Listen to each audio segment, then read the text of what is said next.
Hi, I'm Pat Hooks. Glad y'all stopped by to watch this DVD series, Fix It Up for the Horse. We're going to try to do you some different things and really sure enough teach you with this series. We're going to start you anywhere from starting your colt all the way to roping some livestock and really teach you some good practical stuff for you to learn by. And our old slogan is, there's one bit that works on all horses, a bit of knowledge. We thank y'all very much.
Hey, welcome to Volume 2. What we're going to do on this volume right here is we're going to teach you how to get that colt ready to ride.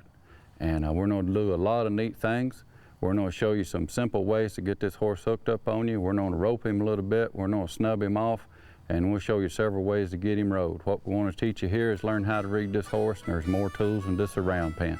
Y'all come join us now. I want to introduce you to Magnum here. Won't take you long to figure out Magnum's been worked before. Tell you right straight up about that, that's what I want you to strive for. I'd like personally to see the contest quit. I don't want to be in a contest with my horses. I want to be able to work with them nice and slow, and I want a nice finished product. My personal opinion, you don't get that in a 3-day crash course. So if Magnum seems a little gentle, well, hey, I tell you what, thank you for the compliment.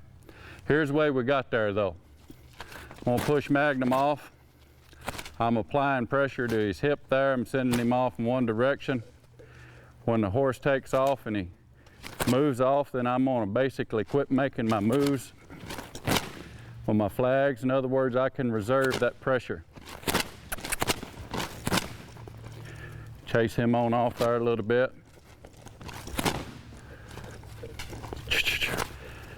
As he gets over there, what I'll do, I'll pull on that eye and pull him back in. That's what we've been talking about in this series. That's rear end under. I'll move him off, front end across. Get him moving on out. Got pressure on the left hip. As that horse comes in, I'm going to pull on that eye. I'm retreating my pressure. He said no, he ignored me. I'll move him off. Fix it up for him again. I'll pull that eye, pull him in. Without making things real difficult, that's basically the way your round pen is worked. You're pushing and pulling on eyes. You simply put pressure, you relieve pressure, step behind the hip. No matter how you go about it, what I'd like to share with you is about learning how to read your horse. The round pen is not the answer to everything. Basically, the way I'd like to teach this, we've got 4 or 5 tools that's the same thing. What you just seen is a round pen at Liberty. You bring in a BLM Mustang, it might take you 8-9 days, if that's the only tool you've got, just to get the horse to where you can pet them with their hand. They'll stop and look at you, but that don't mean you're going to touch them. Some way, somehow, when it's over with, said and done, you're going to have to touch that horse. So maybe in that case, if this horse never would hook up on me, I might get the twine down. We might have to go ahead and rope the horse. We'll visit with you and share how to do some of those things. In this case here, we've raised this colt from a baby. We didn't necessarily take that route. We was able to round pen this horse by using this body language. meaning the horse at liberty in the round pen. We're fixing to put a long line on him, get him sacked out a little bit. So in essence, there's 4 or 5 things that are the same here. You've got your round pen at liberty, you've got your long rope, you've got your snubbing horse, you've got your neck rope, and you got your first ride. Those all are actually the same thing. Rear end under, front end across. You just got to get them working for you. So after we get this horse working for us real good, I'd like to share with you just a little bit. Here's a really important tidbit, and we'll talk about this quite a bit in the video. Working with this horse's eyes, he can see binocular and monocular vision. When he's looking as binocular vision, it's just like you look through a pair of binoculars and he focuses both visions in to where he can see through a scope, so to speak. So he's locked on me. That's what you get when you hooked up. When he's looking at you at monocular vision, even though it would be split, what actually happens is a horse can have a picture on this brain with the left eye, and he can have a picture going on over here on this right brain with his right eye. The reason that's important to you is the deeper you step back into this horse's body, the more of the defense system you've took away from the prey animal. So as I step back deeper into his left eye, he cannot see me any longer with his right eye. That simply means the horse has to trust me more. So what I want you to understand about this is we progressed, got the horse hooked up on us, and we'll call this 0 degrees. Well, I have a snubbing horse that can accomplish getting a horse hooked up at 0 degrees by himself on another horse. Horses do it all the time. They chase one another around in the field. The horse that's on the bottom of the pecking order stops and looks at them. There's no clue, no mystery to that. That's nature.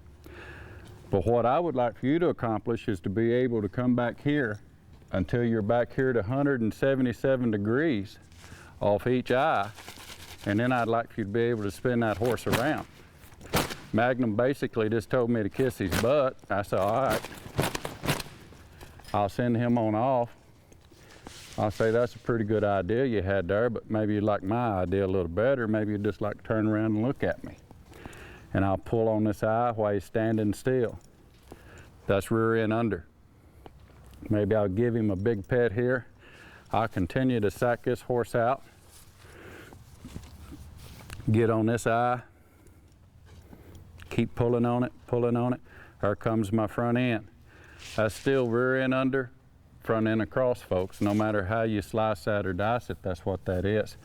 I don't want to leave the impression that you're going to accomplish this with the horse that's never had his hands on it. You won't do that. That's not going to happen for you. This is taking a lot of time, a lot of energy, a lot of effort. We'd be disappointed if he wasn't this gentle. Other things I want to share with you about again is working with his eye. A horse has trifocal vision. The bottom part of his eye is the reason that you sack out his legs and get the underneath part of him. We'll show you here in a little bit when we get up above the horse on the fence and using the snubbing horse, we want to sack out the top part of the eye, which is up here. That's what keeps you on top, and in the middle is learning how to work those 3 parts of the eye. So once you kind of get your horse sacked out here pretty good with your flag and those kind of things, maybe you'd go to a long rope. Now we'll just show you a little bit different version of a round pen. There's been many a horse broke using a long rope when people didn't have a round pen. And this is what I call a 22-foot round pen.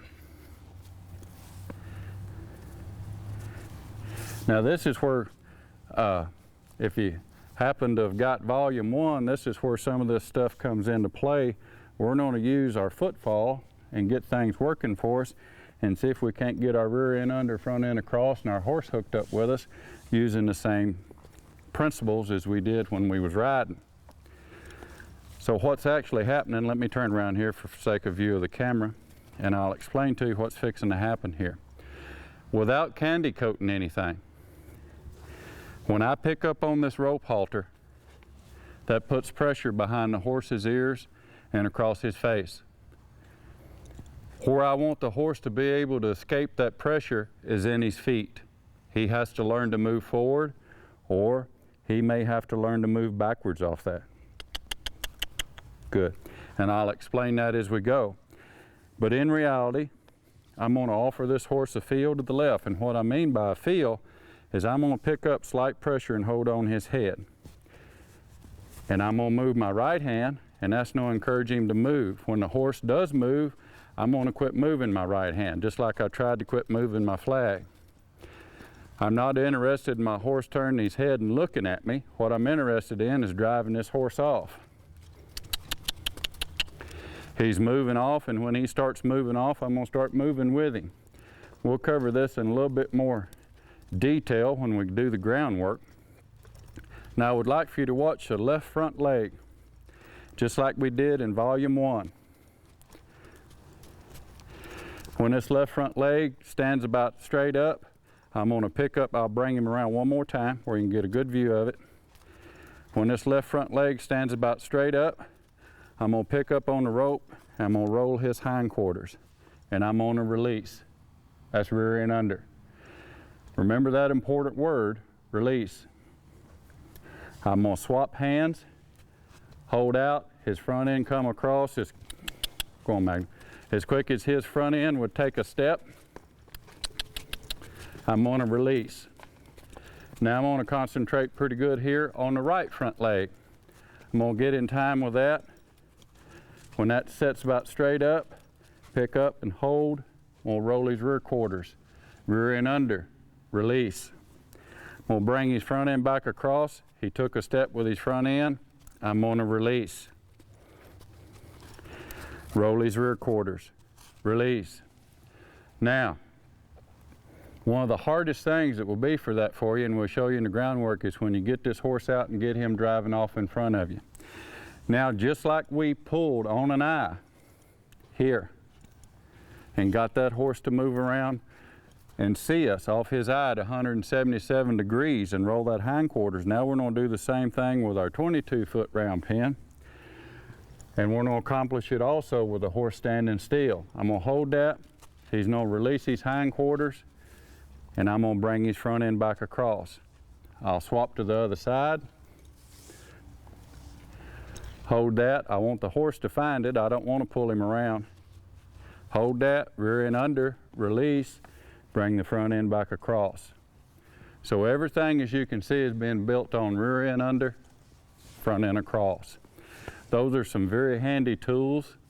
I'll go ahead and show you some other things that will help you a little bit as far as backing up before we put this colt under saddle. Right here, maybe I would kneel down, and especially with babies. And one reason I'll kneel down is I won't be so tiring over the eye to the horse, and I won't scare him. And I'll get this colt, and I'll grab him underneath the halter, and I'm not going to lie to you, I'm going to make that uncomfortable. And when he starts to drop his head, I'm going to release. The least little bit of effort he would take to put his head on the ground, I'm going to take that. Be very conscious, very careful.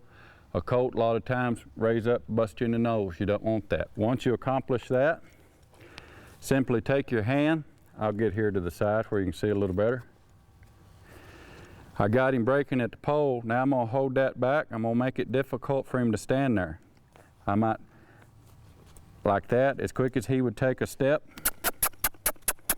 I'm going to come off his face and do that on a soft feel or on a loose rein.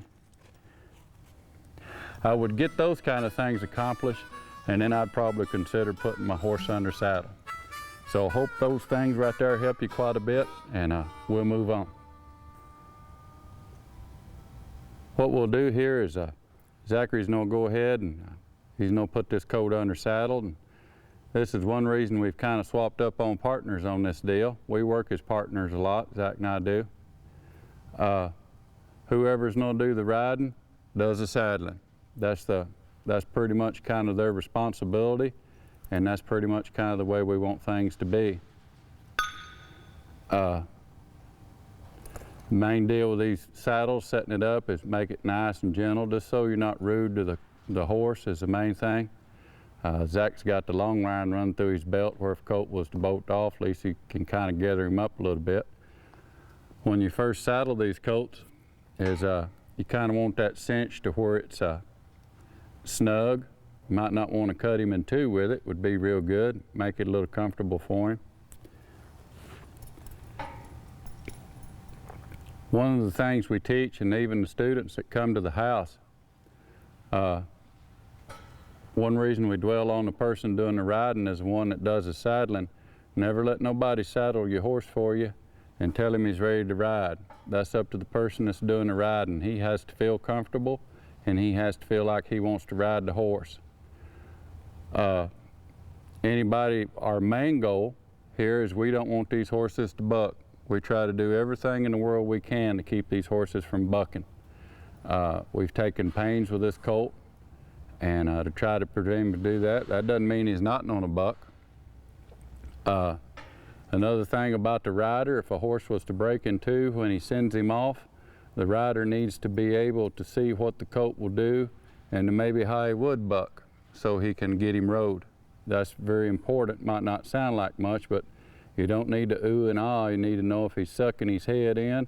You need to know if he's crow hopping. You need to know if his eyes are bugged out as big as $50. You need to really do a lot of reading on this. What Zach will probably do now is go ahead and take his halter off his colt and probably send him off with a flag and basically kind of round pen on him just a little bit and get him hooked back up on himself.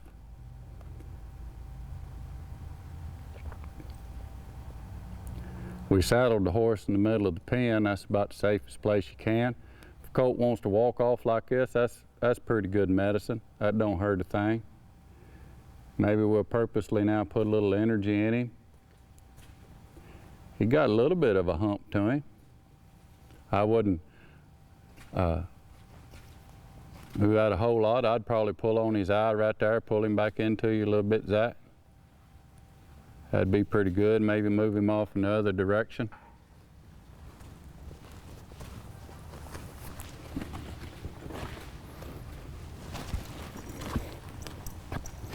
There's a little bit of a hop.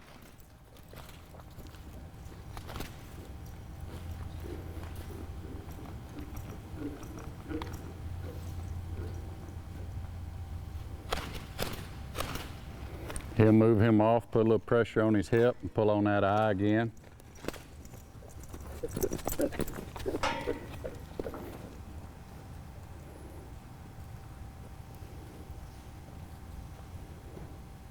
Good deal. Maybe sack him out with a flag there a little bit, Zach, and pull on each eye, get him to, just like we did when we had him under haltered, rear end under, front end across.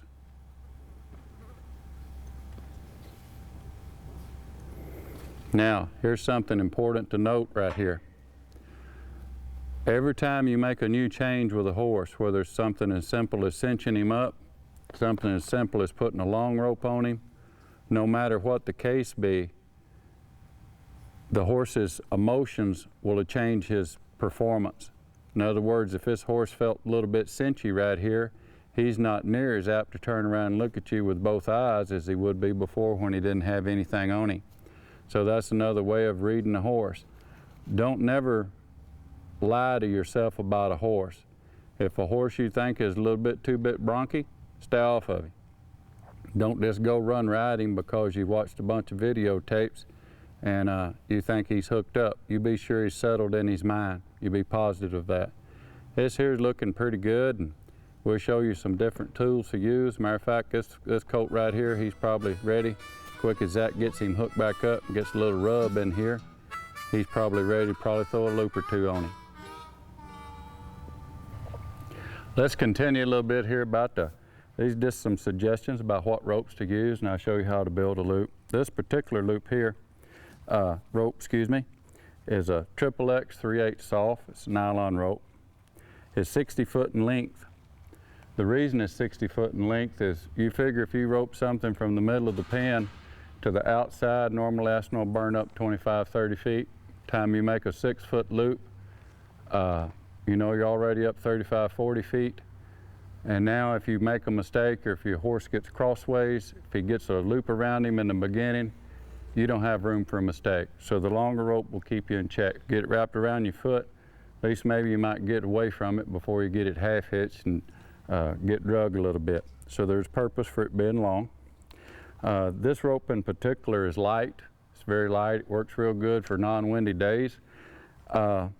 If you get caught in a windy situation, I'd suggest maybe to go to a little bit heavier rope, or maybe something like a poly, maybe a 9.5 or a 10, and that way you won't feel like you're, flying a kite.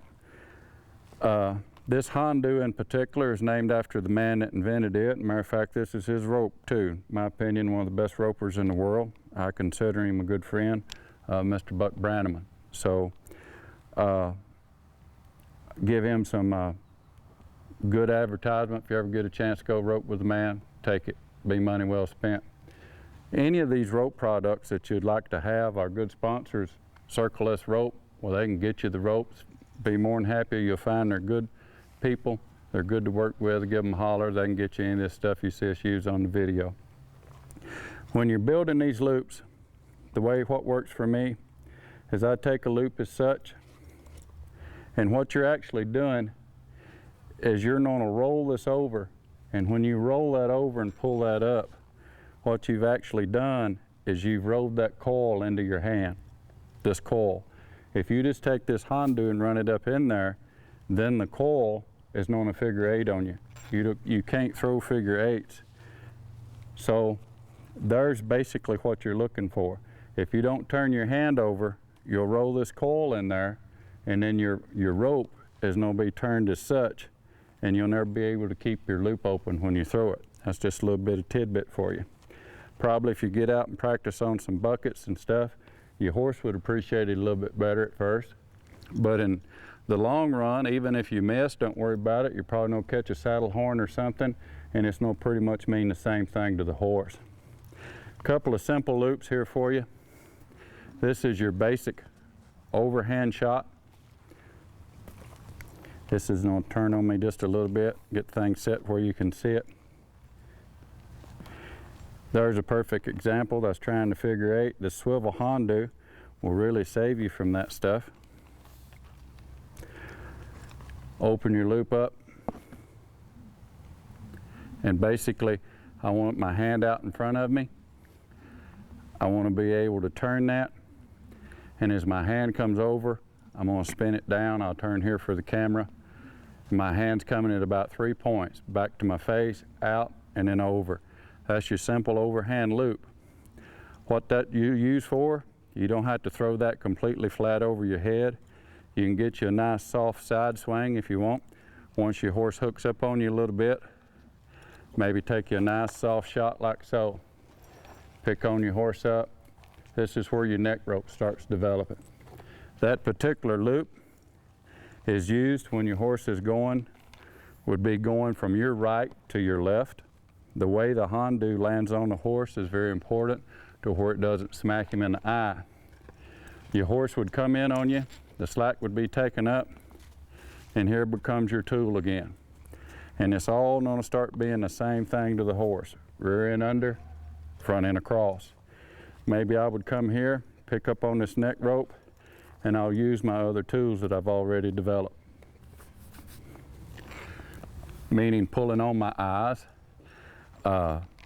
What you're doing at this point in time, you're putting everything together, and you're starting to use other tools, and you're starting to refine your horsemanship with your horse. Maybe if he didn't want to pull in real good with the neck rope, you might consider throwing a few more loops. You might consider going back, and you might actually want to use your long line again. Get him to pull in on those eyes a little bit better. Matter of fact, you might have to back all the way up in your training and do nothing but this round pin on him just a little bit. I'll show you another basic loop or two, and then we'll move on. We'll go to the snubbing horse, and I'll show you a few highlights about that. I'll show you another shot that you'll use quite a bit. This shot in particular is called a hula hand. And there's a rhyme with this that will help you. There's 2 shots. A hula hand is thumbs down, a backhand is thumbs up. When you throw your hula hand, basically what you're doing is a right-hand man shot throwing a left-handed loop, and your thumbs are down, thumbs down. You want to be able to get that to where you can come over your head. You definitely got to have it to where the loop will stand up as such. I'll turn sideways here where you can see this. Here's the purpose of that. If my horse basically is ready to tip over dead, about like Magnum is, which is where I want him at this point in time, I'm going to throw a nice flat loop on him. If he was to take off running, then that loop has to stand up almost vertical in order for me to catch him with him traveling from left to right. Those would be some shots you'd use. Sometimes you'd have a backhand shot, not very often, but here's one suggestion I can make for you. I'll show you that where you can have some fun with it. You'd build your loop, and at home what we do when we have fun, there's an old game they used to play in Kentucky. Everybody played horse with basketball. He feels sorry for me. See, he knows I can't rope, so he feels sorry for me, so he comes on in. So what we'll do is we'll gather around, we'll take a young colt, and we'll play a game of horse. And the man that leads off, what he will do is he'll throw the first shot. If he misses, it comes to the next guy, and then the next guy, if he hits, he has to follow that. So here's one shot sometimes you'll get as a backhand. The way your backhand would be, I don't know if he's gonna let me do a backhand or not. Back to the hula hand. If he's nice soft shot, and you would throw that and basically let it land over. There's a nice shot. So then that guy would hit a hula hand. Let me get Magnum off of me a minute and I'll show you a backhand. Backhand is thumbs up. Start your loop here, leave your thumbs up.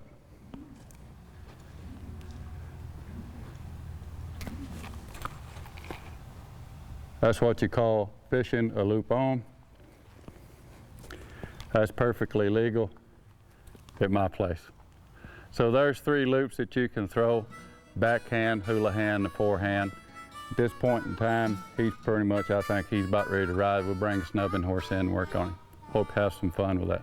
Folks, for this next little segment here, we want to use a snubbing horse, and we'll catch Magnum up here pretty easy like and put a halter on him. And I'll show you another example of rear end under, front end across. Be careful about this stuff. Unless you've got a horse that's bum-proof and he knows all of his leg cues and you can basically ride him without holding on to him, don't come run out here and do this.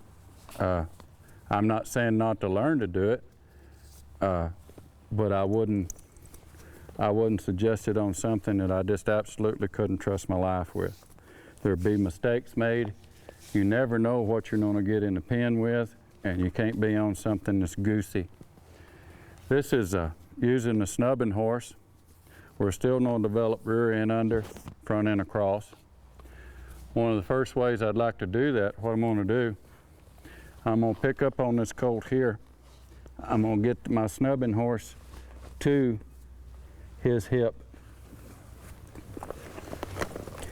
My horse is stronger than I am. So what I'm gonna do here is I'm gonna use my front cue on cutter here. And I'm gonna ask this colt here to yield his rear quarters over. So I'm taking my right leg off, putting my left leg on my front cue. You need to get that volume on if you wanna learn this stuff. And I'm gonna move his hind quarters, that's rear end under. I'm gonna roll my horse's rear quarters with my right leg, give this colt an opportunity to bring his head in front of me. When he brings his head in front of me, I'm gonna push on an eye on this horse, and I'm gonna move his front quarters. That's his front end through. After I bring his front end through, I'm gonna come out, I'm riding my horse left, right, and I'm gonna lead this colt off. Maybe I might stop my horse here. Be very careful of this next little move, but it's handy. Bring his lead rein under you, over your head, and bring your horse completely back around. Swap hands with your rope.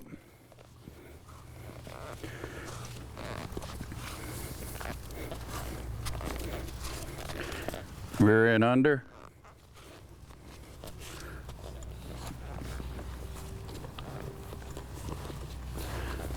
Release, front end across.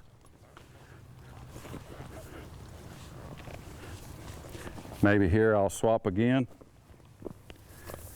I'm a little more coordinated that way. A lot of folks will find they are. You can come from one side to the other more than you can easier the others. Rear end under. Pick up on my colt's head. Release, front end across. Ride him on off. So that's another example of rear end under, front end across. You'll notice this colt, he's hooked up on my snubbing horse. This is a real good place to be for this colt right now. That's part of the things that you have to have accomplished, in my personal opinion, in order to keep your rider safe. That's your job as the man on the snubbing horse, is to keep the horse and the rider safe. It's the rider's call if he wants to get on or not. Don't make him get on. It's not your call. There's a couple of other things you can do here.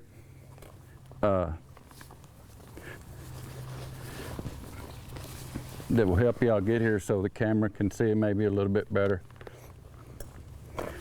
You'll want to reach down. What you really are is a portable fence. You'll want to slap a bunch of leather. You'll want to move your saddle around.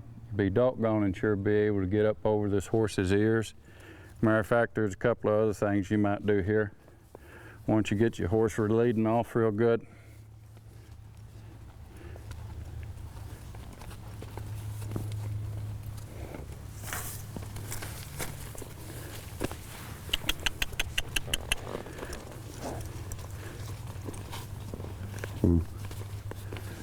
you'd be darn sure you can get away with a lot of these things. What this is this just another way to keep you from being afoot. And you'll start to see, we'll mount this colt for you in a couple of different ways, get him rode in 2 or 3 different ways for you, and maybe you choose which one's gonna work best for you and what you got to work with. Remember, there's one bit that works on all horses, a bit of knowledge. I've had other guys, one man in particular, Mr. Bill Black, that's helped me tremendously through the years. And he's as good at this as anybody. And Bill nor myself, either one, was ever ashamed to let one help the other one as far as snubbing the horse off and getting him rode. So sometimes you just need a little help. That's another point. I'll drive this point home again about my mama used to say there's more than one way to kill a hog than choke him on butter. So if you own something you might feel is a little bit rank or whatever, and you got a good pro hand around and you need a little help and want to pony him off, well, hey, more power to you. Go ahead and get that help.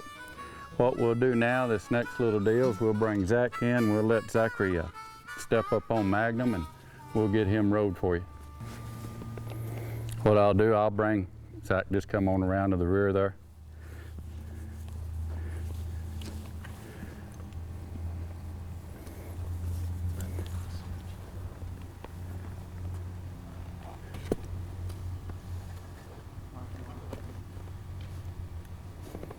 Here's a very good point in case. Zachary sensed that the cinch was a little bit loose. See, he picked up on that. I wouldn't have picked up on that. That's why the rider's the one decides to ride the horse. Maybe, probably, I already know what Zach wants. He'd probably like for me to move his horse's rear end under, front end across again, bends he tighten the cinch up.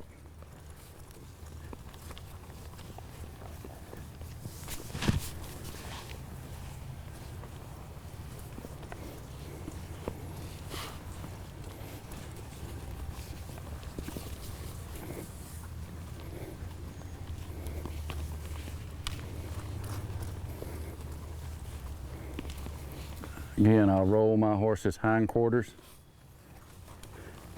and open up a V here for Zach to get into.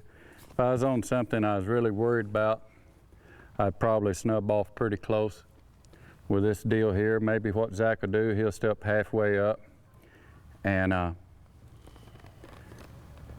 just maybe get on the horse and then step back off. We'll tie him up a set of reins. I'll show you how to do that. Maybe get up off from both sides, Zach.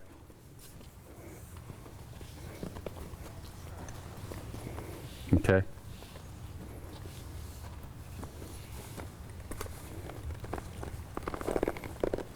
Reach over and pet him real good.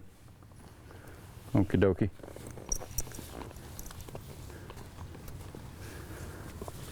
I'll get off Cutter here just a second and I'll give you my view of some things we do here at home that will help you a little bit. This is another reason I like these 22-foot ropes. We'll take this back, we'll make us a set of reins. Then what I'll do here, come on Magna, move over. Make us a set of reins. I'll make me a loop and I'll run through the halter. Then I'll take the lead, come over that, make another loop.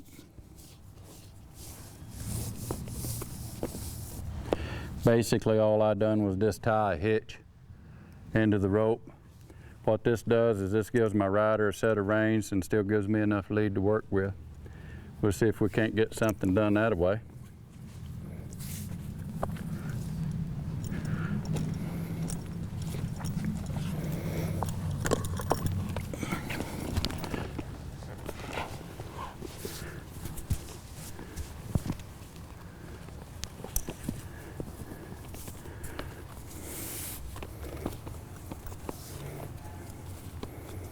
Okay, Zach.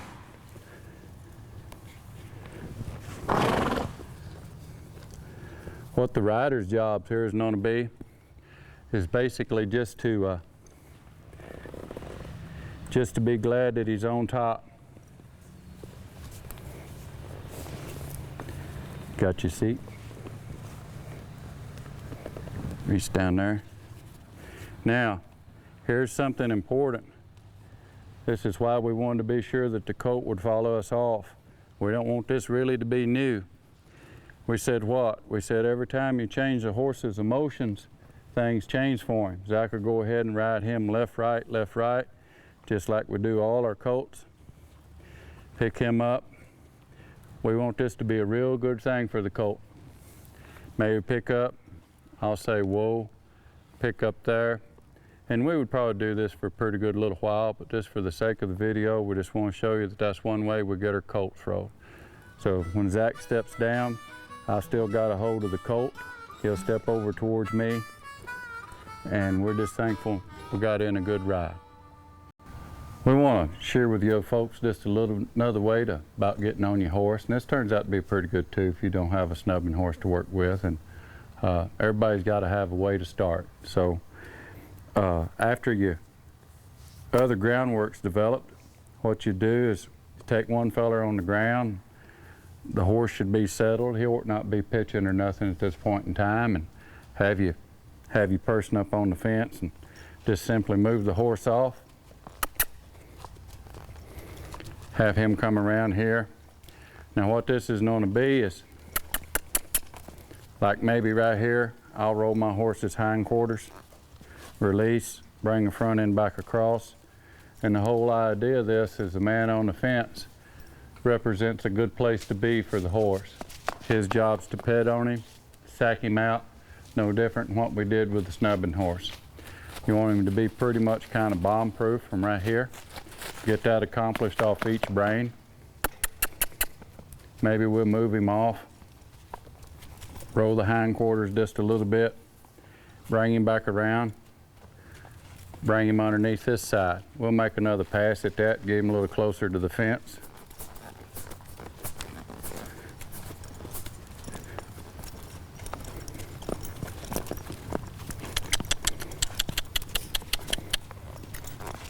Let that become a good place to be.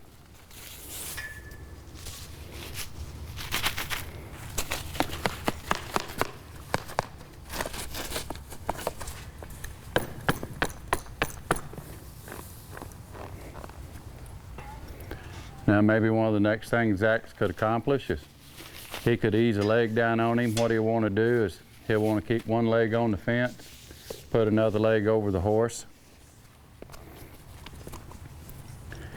and maybe just get him a set in on the horse. That way if things was to go very bad, well, he can just step back up on the fence. Right now he wants to rub on his horse a little bit. Just let him know that, hey, everything's okay. Maybe at this point in time, he's got his seat, horse feels pretty good. Maybe we'd lay these reins up here. Come in here and we'd make us poor man's Makati.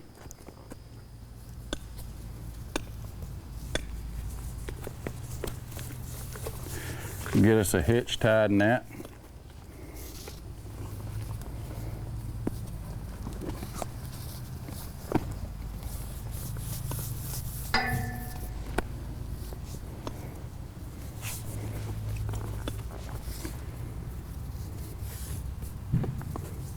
If that's how your rider feels, a little bit better about it. If he doesn't mind, he can always ride the horse off and have it to where he can use the long rope to come over the horse's head and just pretty much kind of go with his direction. What we're going to do here, Zach, you feel good with your seat? Go ahead and put your feet in stirrups, find your seat. You notice we use night latches too. We're not ashamed to use both hands. Good Lord give us to hold on sometimes. What Zach's going to do here, now what we're going to do is I'm going to ease over here and I'm going to pick my flag back up. Didn't matter.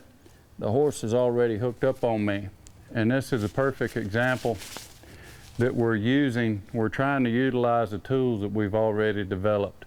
We're not interested in sending these horses off and send somebody to get bucked off. What we're interested in is being smart, really trying to obtain what we're doing.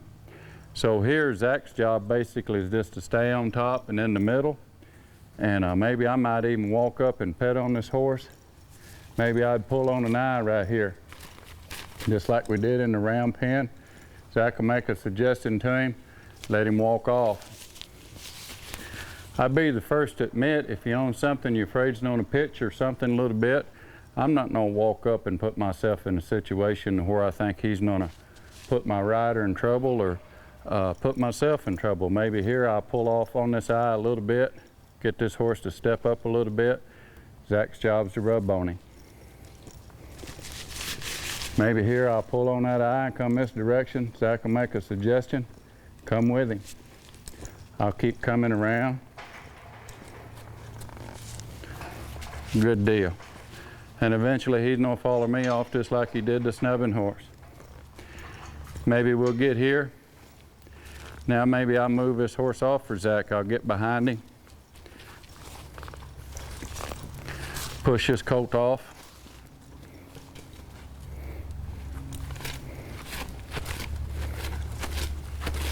Now what we'll do, me and Zach's fixing to work together here. He's gonna get over here unless this colt stops by the snubbing horse.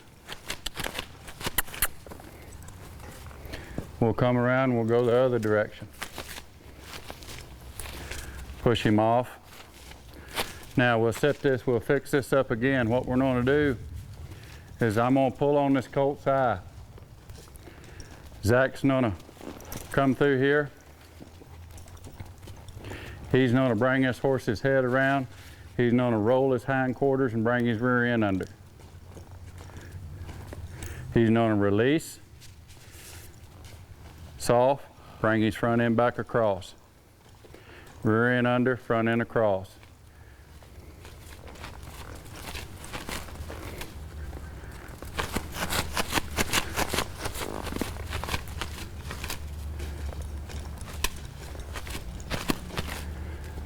Now we're going to do the opposite thing on this side. I'm going to pull on his eye. Zach's going to use his spur, rear end under, front end across, release. Those are just a couple of things a couple of different ways to get your horses rode, get them started. Trying really hard to sure where you keep things calm. Take your time. This don't have to be done in 3 days. This colt's been worked with literally since he was a baby. I hope you can see that. I don't want you to see opposite of that. So tell y'all folks what, I hope you've really enjoyed this. And remember, there's one bit that works on all horses, a bit of knowledge. Until we see you next time, good Lord bless you, your family, and your livestock. Hey folks, thank y'all very much for watching the DVD. I hope you really did learn. And you know what, if you bump into trouble, if you'll drop me an email, I'd gladly answer your questions. If you got any other troubles or any other questions, will y'all stay in touch with us? You can go to our website, Hooks Horse Ranch, HOOKS, horseranch.com. And be more than glad to help you any way I can. And you know what, always remember, there's one bit that works on all horses, a bit of knowledge. Until we see you again, hope the good Lord blesses you, your family, and your livestock. Thank you much now.